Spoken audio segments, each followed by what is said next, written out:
The Trump administration is rolling back what some travel groups have called a barrier to fans who want to come watch. Now, people who have bought a ticket to a World Cup match will no longer have to pay up to $15,000 to enter the U.S. The Trump administration just removed a $15,000 visa requirement that was supposed to keep international fans away from the United States. But something unexpected is happening. Hotel bookings from overseas visitors are already running slower than expected across US World Cup host cities. And while America was quietly fixing its border approach, Canada just made a much bigger move. During an energy policy speech this week, Mark Carney was asked an offhand question about the 2026 World Cup. What came next wasn't a typical sports answer. It was a strategic pivot that immediately started spreading across social media. Carney didn't talk about football. He talked about welcome. He said this: "Anyone watching internationally, there are 3 hosts of the World Cup. And I've got to say to you, the warmest welcome is going to be in Canada." That single line matters more than people realize because it happened without direct criticism of the United States. It happened without complaints or comparisons. It was simply a statement of preference. And in that simplicity lies the entire story of what's about to happen at the 2026 World Cup. This isn't just about soccer anymore. It's about which country international fans feel safe entering before they ever buy a ticket. The context matters. Months earlier, the Trump administration had put strict visa bond requirements in place. Certain categories of international visitors faced potential bonds reaching $15,000 just to enter America. The stated goal was security. The actual effect was uncertainty. Travel groups across North America immediately flagged the approach as a barrier. Some called it a barrier to tourism itself. So the administration began rolling back the requirement, signaling that international fans would face easier access to US World Cup venues. On paper, this was a win. The problem was timing.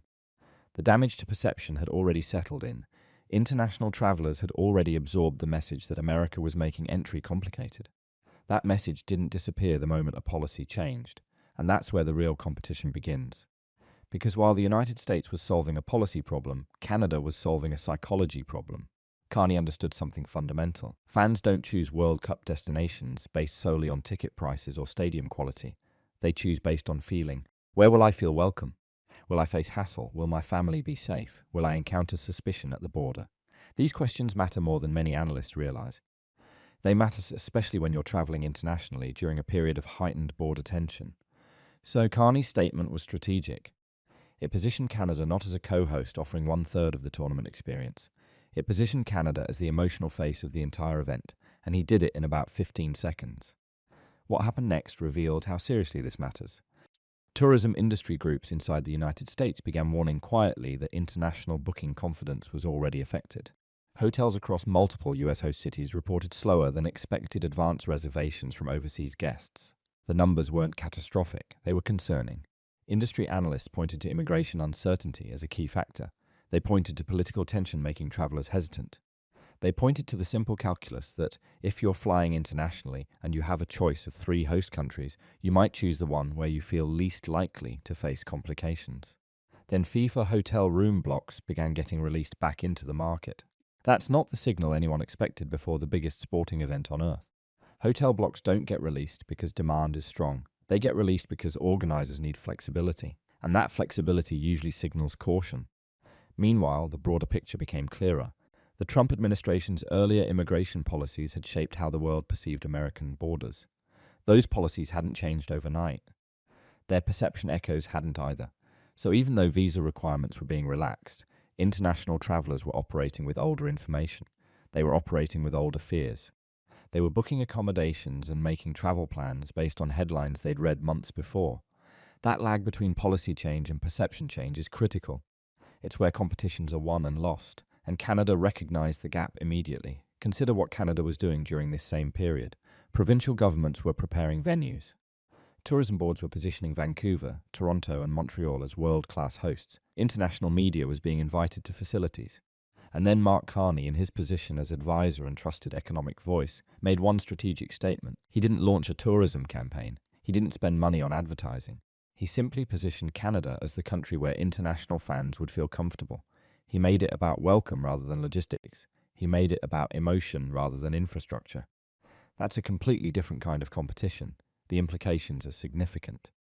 If international fans begin choosing to spend more of their World Cup experience in Canada rather than the United States, the economic impact flows differently than organizers expected. Hotel revenue shifts, restaurant spending shifts, ground transportation shifts. The entire economic benefit of hosting a co-tournament could be reshaped based purely on perception. And perception is something that policy adjustments alone cannot fix quickly. You can change a visa requirement in weeks. Changing how millions of people feel about entering your country takes much longer. There's another layer here. The Whitecap situation, the potential relocation of Vancouver's MLS team to Las Vegas, actually reinforced Carney's message perfectly, because it raised the stakes for Canada. If Vancouver loses its soccer team, World Cup matches at BC Place could become some of the final major football events there. That vulnerability made Carney's statement more powerful, not less. It made Canada's positioning as a welcoming host more urgent. It made the entire framing about whether Canada is rising at precisely the moment the United States is still working to stabilize its global perception around this event. Carney also mentioned Alphonso Davies, Canada's star defender, and expressed hope he'd recover well ahead of the tournament. Then he smiled and added a simple phrase, "We've got a great side and we're going to move forward with that." Those weren't just pleasantries about Canadian soccer, they were signals.